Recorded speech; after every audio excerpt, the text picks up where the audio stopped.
So today, my first article comes to us from a website called Vox. Now, Vox is a very left-leaning news site. We're in the green space. Everything's a little bit slightly left-leaning, okay? At least a little bit.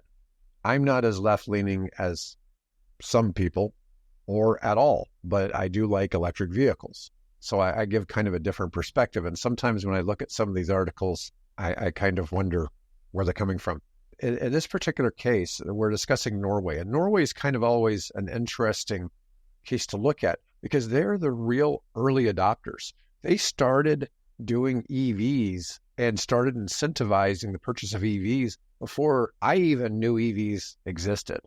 Okay, so when did Tesla come around? Around 2012? It's been at least a decade. But there was actually electric cars in the United States, pretty much all out in California, right? Before that, all the way back to maybe like 99. It was a novelty for a long time. There were some novelty cars, and we're not talking about all the ones that were first made in the 1800s, obviously. But in modern times, this is kind of interesting.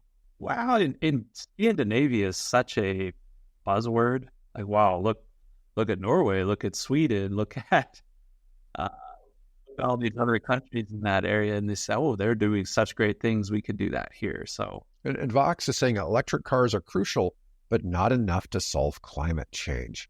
We can't let them crowd out car-free transit options. So I was really kind of expecting this to come back, and they do get into why EVs maybe haven't been a perfect transition or why it's been so widespread. So I use Norway kind of as an example in that U.S. EV adoption rates are about the same as where Norway was 10 years ago. I think around 2013, they were the same as where we're at now in the United States. And so it's kind of interesting to track where they're going. Now, is Norway a smaller country? Yes. Do they have way more oil than the U.S. per capita? Also, yes. They're probably one of the wealthiest countries in the world, and 1/4 of their GDP comes from oil. I didn't know that. Yes. Oh, yeah.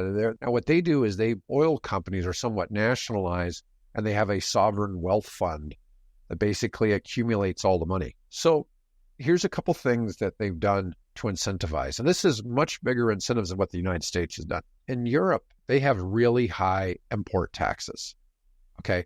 So you bring a car over there, and if it's a $50,000 made in America car, you're paying well over $100,000 for that car to buy it over there. They have just crazy amounts of taxes on imports. And this is where a lot of these countries, how they fund a lot of their projects to do this. Well, Norway is at about a 90% EV adoption rate on new car sales. I always think that's a little deceptive to use that term because we know that in the United States, while California had 20% new car sales of EVs last year, that doesn't really represent all the cars people own, right? And so it takes some time for that to change. I saw Musk say, if we stop selling gas cars entirely now, it'd be at least 2050 before we'd be at 90% EV adoption. And that's a really important distinction. Anytime we talk about it, it's new car sales versus cars on the road. Right. And what is, and those are so easy to confuse and move back and forth between. Yeah, no, very, very different things. Norway started the whole EV transition 20 years ago, and they started incentivizing it.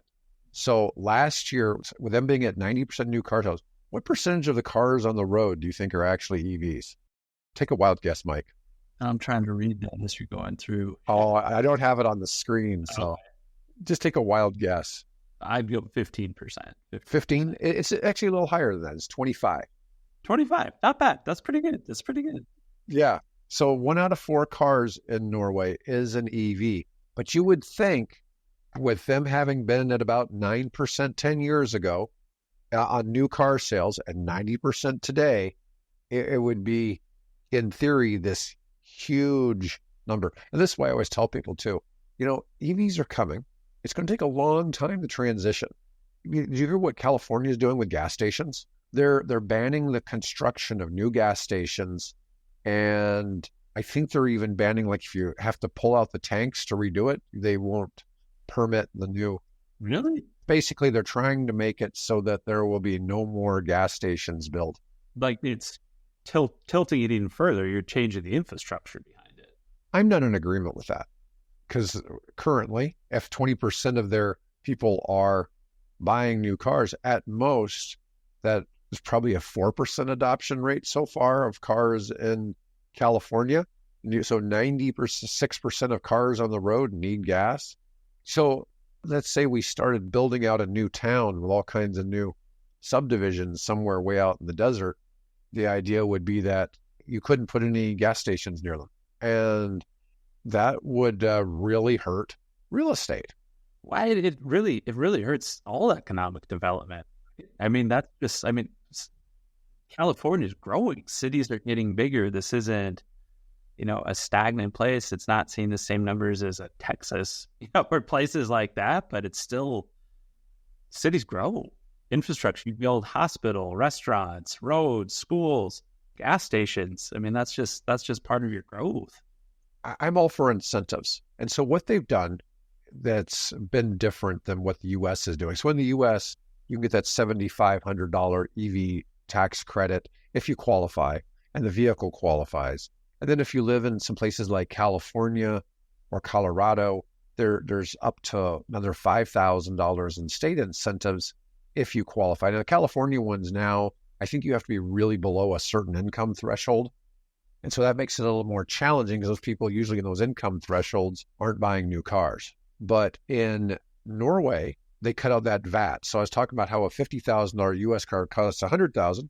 Well, there it would only cost $50,000. And you no longer have to pay for tolls. I don't think you have to pay for parking. There's all these other things that they've done to incentivize people to do this. Now, they're planning on being at 100% electric vehicle after next year. So I think that Norway may be banning gas cars and new car sales after 2025. Like there's got to be something else there that's really driving that. Otherwise, how do you get to 100% anything? I mean, that's just, you can't. You'd imagine there's use cases where you still need to have access to a fueled vehicle of some sort. Now, this is, though, the deal with this article. So Norway has mostly been rural. Half the nation's population resided in the countryside in 1960. Wow. Even up through the 50s and 60s, like that urbanization had not happened there. Wow. Right. Whereas in the United States, what do we have? Like 80% of people live in cities or 90% of people live in cities? Yeah. And that transition happened 20s, 30s, 40s. Right. It happened a long time ago. So Norway went hard for automobiles back in the 60s. And they embarked on a road building bridges over fjords, boring tunnels through mountains. And what happened was they stopped using public transit. They stopped having trams. They dumped some of their trams in the North Sea. Yeah, Norway has one of the lowest rates of public transportation usage and a higher car ownership rate than Denmark and Sweden. Now, Denmark is really well known as being a bicycle country. So people really ride bikes there. So they're way more like the United States than other European countries where they tend to use transit, they use bikes, other things like that. Of course, it's cold in Norway too. I can't, bicycling may not be ideal there either. Norwegians identify as coming from the place where their parents or grandparents came from. Many people have a car to return to that place or simply to visit a cabin in the country. I mean, I think just the gist of this whole thing,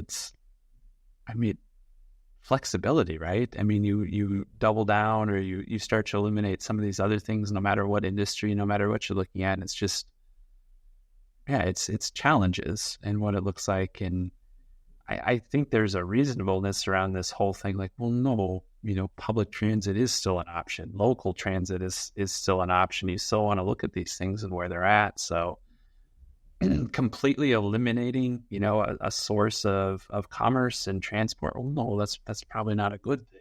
I think we could all agree on that. But I mean, so regretting moving towards electric vehicles might be a strong stance on that. It's just, would have been nice if we kept our buses and made them electric too, instead of dumping them in the North Sea. Right. The regret is more about the fact that they have vehicles at all, or cars, as opposed to mass transit. There was a couple of interesting stats. So say the EV subsidies fueled car sales, but Norway cities want fewer cars. They gave an example in one city in Norway, 67% of households in the lowest income quartile don't own a car. 67%? Yeah, in one city don't even own a car. But they found the likelihood that a Norwegian household would purchase an EV rose 26% with each additional U.S. equivalent of about $11,000 in annual income, and it kept scaling up quickly. And so you have a lot of people that simply, families that had two cars would buy an EV just because the incentives were good enough that they couldn't see not having an EV as well. Yeah, and like that sounds successful, right? That sounds good. Yeah, it's pretty decent. Now, they're not like, we did the study on Ethiopia where only 2 in 1,000 people own a car, but they're more like the U.S. in terms of overall rates. It's just showing that in the cities, I suspect if you went to New York City, you'd find that there's a pretty high percentage of the population doesn't own a car there either. Hi, I'm David with EV World News. If you like this video, then please press the like button. If you like the content and would like to see more videos on electric vehicles, then please hit the subscribe button. If you have some feedback for us, please let us know in the comments. Have a great day.